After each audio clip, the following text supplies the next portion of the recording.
Nanjay asking, "How's my plan looking, lads?" And the friendly Chads will instantly Sagao. Observation diary. You were desperately looking up Natsuyasumi is cursed with last-minute homework. Again.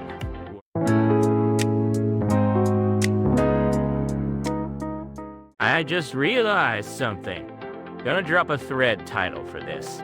Bad news, my Natsuyasumi is cursed with last-minute homework. Again.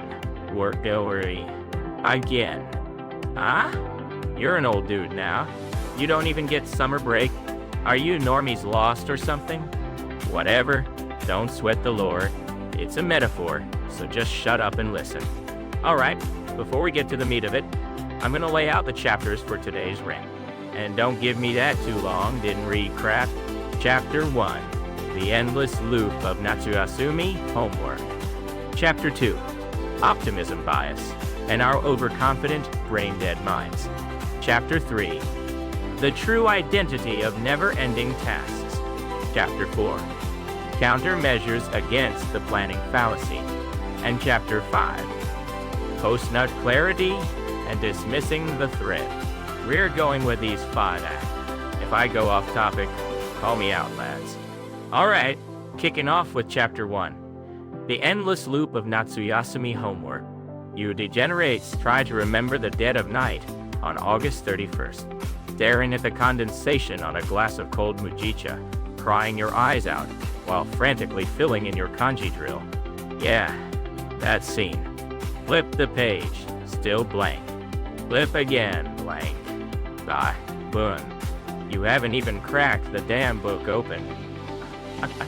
And the Asagao Observation Diary.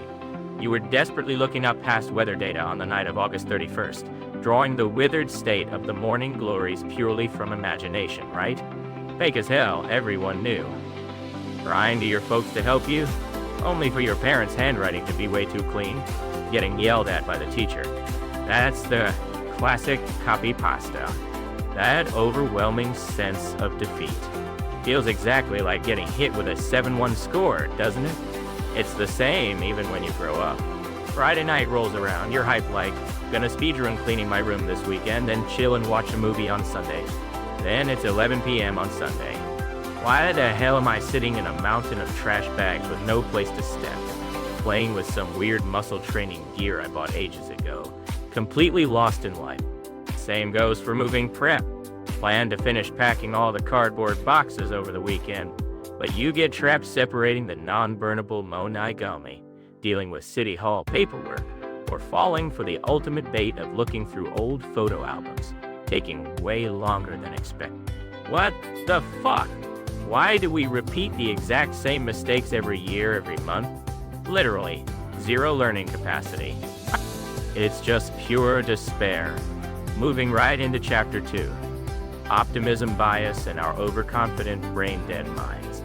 Bottom line first, it ain't that we're completely clueless. The human brain is just built with jank specs from the factory. There's some high-tier academic term for this called the Planning Fallacy, or Kikaku Sakugo in Japanese.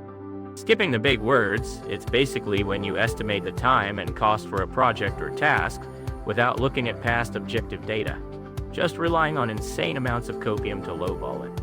Humans just pointlessly assume their future selves are some absolute units. Take making presentation slides for work, for example. 3 hours should be plenty for this. Gonna crush it quick, then it's Dokagui Kizetsubu time tonight. You say that and start, right? But how does it actually go? Should this text be red? No, maybe blue. You waste an hour just picking fonts. Then you dig through old folders looking for data. Find some completely unrelated pics, start giggling like a goober, and before you know it, you'll hear the morning birds chirping. An absolute 7-1 defeat. People only see what they want to see. You prioritize your current weird burst of motivation over all your past failure data. It's the exact same deal at our sketchy corporate gigs when developing a new system. In the initial planning phase, you just assume bug fixes and sudden spec changes from the client will definitely not happen. God, please, just let it be trouble-free this one time. Totally a premature celebration, setting up some completely unrealistic, tight schedule. Brain dead, right? Obviously, you're gonna get instantly curb stomped by the sheer violence of reality, and the project's gonna go up in flames. Same with weekend DIR. Actor, it's your voice feed. You buy a trendy bookshelf, figure I'll have this built in half a day. But you completely ignore the time spent hunting for tools, deciphering the gibberish instructions, the sheer despair of putting it half together with the boards facing the wrong way, forcing you to start all over. Yikes. Next thing you know, the floor is scratched up, and what was supposed to be a relaxing day off has you sweating like you're on a bomb disposal squad. Overestimating ourselves way too much, man. The moment our brains apply that filter and underestimate the task, we've already lost the battle. Moving right along. Chapter 3. The True Identity of Never-Ending Tasks. When you're starting a diet or studying for some certification, you always make these completely delusional sunshine and rainbow schedules like, at this pace, I can easily drop 5 kilos in a month. Or, if I grind 3 hours a day, I'm guaranteed to pass. Want to know why we do that? The trick is simple. When humans make plans, we completely ignore the average time it took for similar cases in the past, called reference class forecasting, and just hyper-focus on the plan right in front of us. That's inside view forecasting. Then the optimism bias kicks into full throttle, and we completely overlook concrete obstacles, like suddenly catching a cold, an invite from the lads, or some emergency popping up. You degenerates can pull all-nighters grinding gotcha game events, so why the hell can't you grind real-life tasks? I'll tell you why. In gacha games, it's visualized as 5 minutes per quest. There's no need for safety margins or any of that crap. But in real life, the required expert work is hidden. So it just looks like a massive blob and your brain freezes up. Because you try to swallow the task whole without breaking it down, the moment you hit a wall, your spirit just breaks. To your brain, a massive, unchunked task is nothing but pure agony.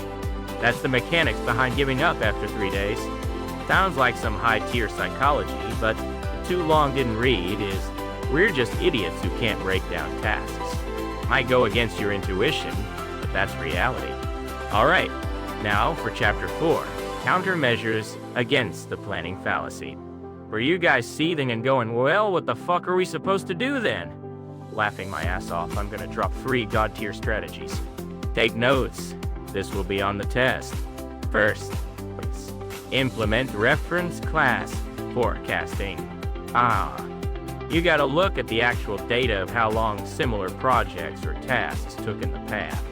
Numbers don't lie, but liars use numbers. Don't trust your gut, trust the brutal average times from the past. Second, break down your tasks and set safety margins. Basically, add a buffer. Chop up the task into stupidly small pieces and stack a buffer for unexpected delays on every single one. If you think it'll take an hour, secure 2 hours. Simple as that.